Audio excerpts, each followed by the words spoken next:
Ready? Yep, go ahead. Sure. Shoot. Brad, for the last 2 years, it's you've been a leader, but you've been thrust into more of a primary role because suddenly during the season, John got hurt. This year, you're going in with John not being available. How has your mindset changed, knowing that what you've done the last 2 years, you may have to do for all 82 games? It's no problem. I mean, I think it's more or less expected out of myself than being forced into that. I think I would kind of say I probably forced myself into that role versus maybe like a coach or the team throwing me into it. It's definitely going to be harder, but I mean, John's still going to be around. He'll still have a voice. I'll have a voice. Jan has a voice. CJ has a voice. So we still have we have vets here that, who've been through the fire and know what it takes. But I know I'll have to carry a lot of that load, throughout the year. And I'm prepared for it. I'm ready for it. And I know the coaching staff will do a great job of helping me out with that as well. And we have a young team and a young, hungry team that's willing to learn and listen. Like I told somebody before, like this is the first time we've had everybody together in the month of September before the year starts. Like you never see that. You never see that. We had everybody in here. So that's a statement in itself just to be able to see where we're going. And, even during those times we work out, I still have a voice and, guys listen. And it's been great. So I'm definitely curious to see how tomorrow goes and the rest of the week and, see how this year goes. Hey, Brad. Rui was just in here, and he was complimenting not just your skills on the basketball court, but your leadership skills. What have you seen from him this summer? And I guess what has he taught you? Like, has he taught you Japanese phrases or anything yet? You know what? No, he hasn't. But Rui is quieter than me, so I gotta get him to talk a little bit more. But he's, from the few days that I've played pickup with him, he's been awesome. He's been amazing, and it's the first time I actually really evaluated his game and paid attention to it, and I loved it because he's not a legit 4, he's not a legit 3, and it's kind of the best thing about it because now we can mold him into what we need him to be, and I think it helps us, and that creates his sky. It's whatever he wants. It's the limit because he has those intangibles. He can shoot the ball, he can rebound the ball, he can put the ball on the floor, he can defend multiple positions.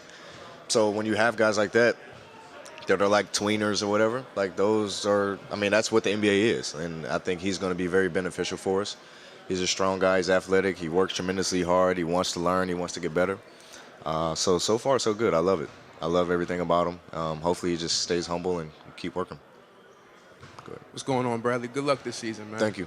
I wanted to ask, you're a pretty humble guy, but you're in a position of leadership this year.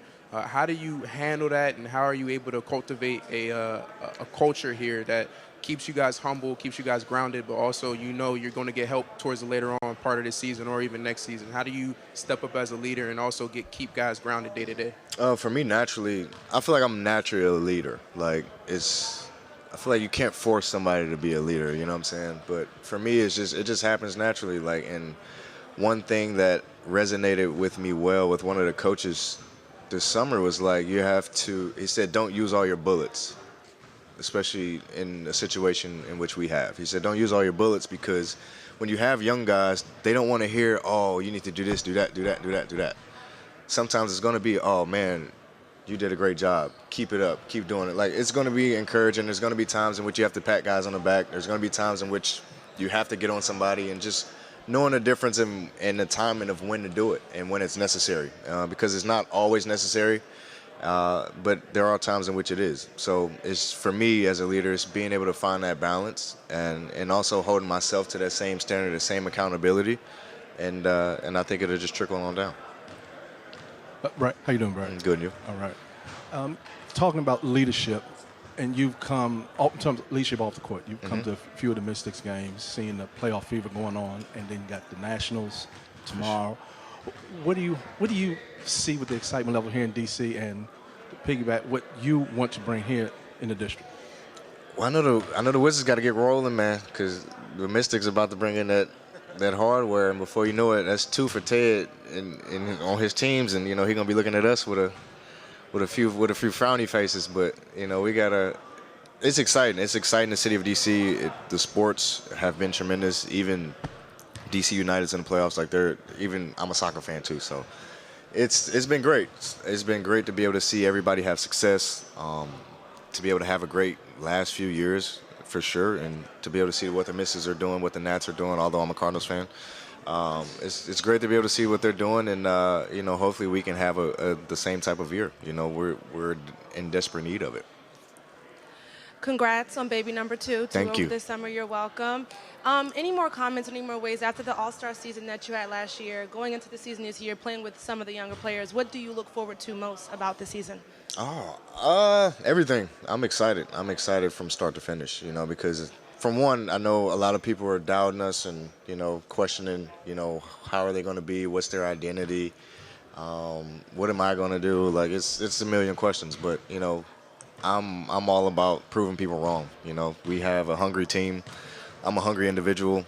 I believe in myself. I believe in my teammates, and I always believe in my team before another team. And my expectations are the same as every year. We got to make the playoffs, and we got to make noise in the playoffs. You can't just be complacent with just getting our foot in the door. We got to get over that hump. So it's up to me, I know, to be able to lead us. Both leadership-wise and skill-wise on the floor, and be able to do, and hopefully the team follows. But I'm excited for every aspect. I'm embracing every moment of it, embracing the leadership role, embracing the negative doubters, and, trying to flip it into something positive. Brad, where are you and the team at with the extension they offered you this summer? Oh, that's a great question. Honestly, I haven't, this might sound funny, but I haven't really thought about it. Honestly, I've thought about it, but I haven't. I have my boy, so my family is what's most important to me.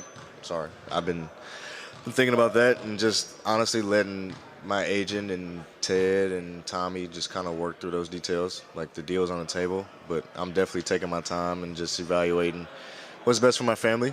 I still have 2 years on my deal, so I'm not in no type of rush anytime fast. So, yeah, that's that.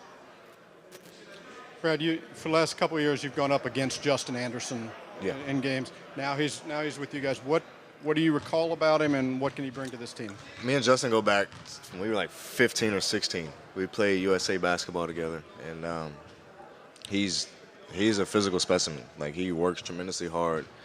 I was excited that we brought him in. I think he'll make a tremendous impact from day one. That's definitely my personal opinion. On both ends of the floor, he's a tremendous defender. He has great size. He can guard multiple positions. He can shoot it, put it on the floor. He's athletic.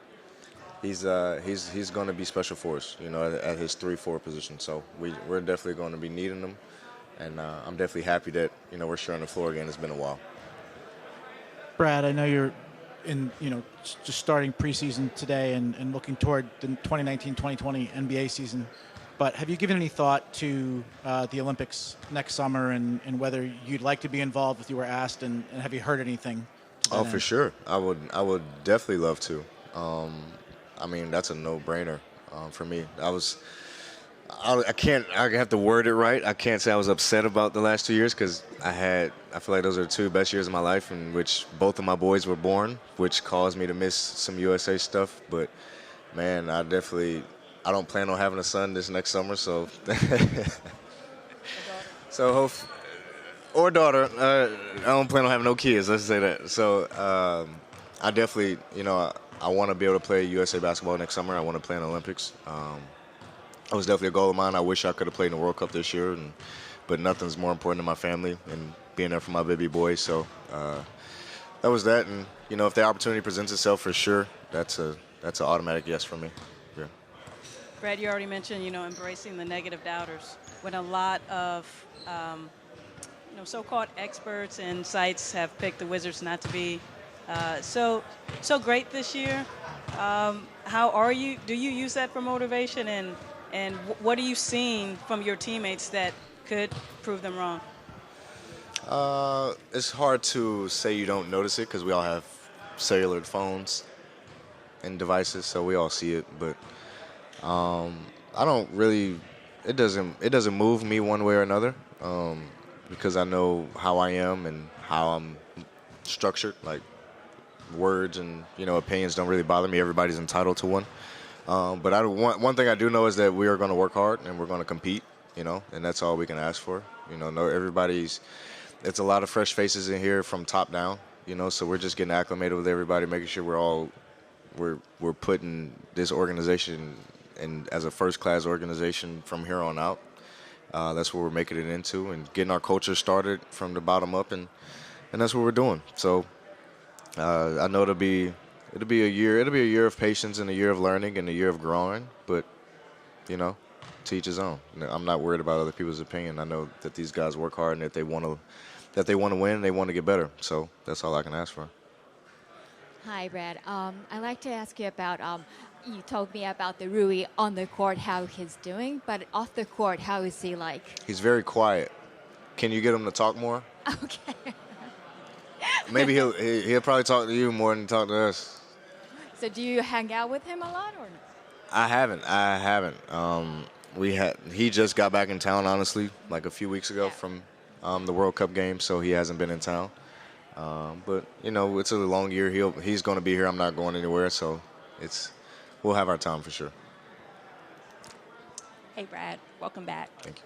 So with the team drafting Rui, they've added a Japanese correspondence, and there is a focus on increasing appeal internationally.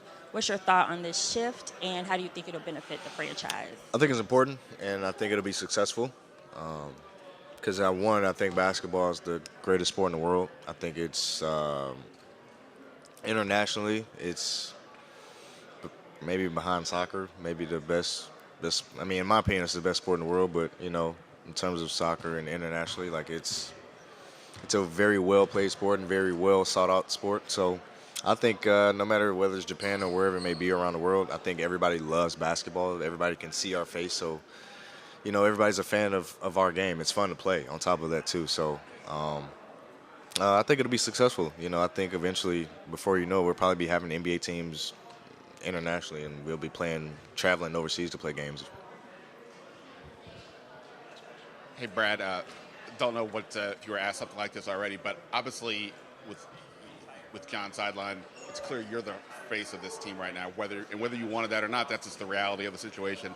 As a player in this league, but also as a man growing up in this league, what do you think about that opportunity, the guy who's going to be the face of this team? I like it. I mean, I feel like, I don't want to say I was the face of the team, but over the last couple of years, but I feel like me and John have kind of shared that spotlight, the last few years. So it's not like I won't say it's like brand new to me. Like it'll definitely be a challenge, but it won't be like something that I haven't seen before, that I'm not used to dealing with. Man.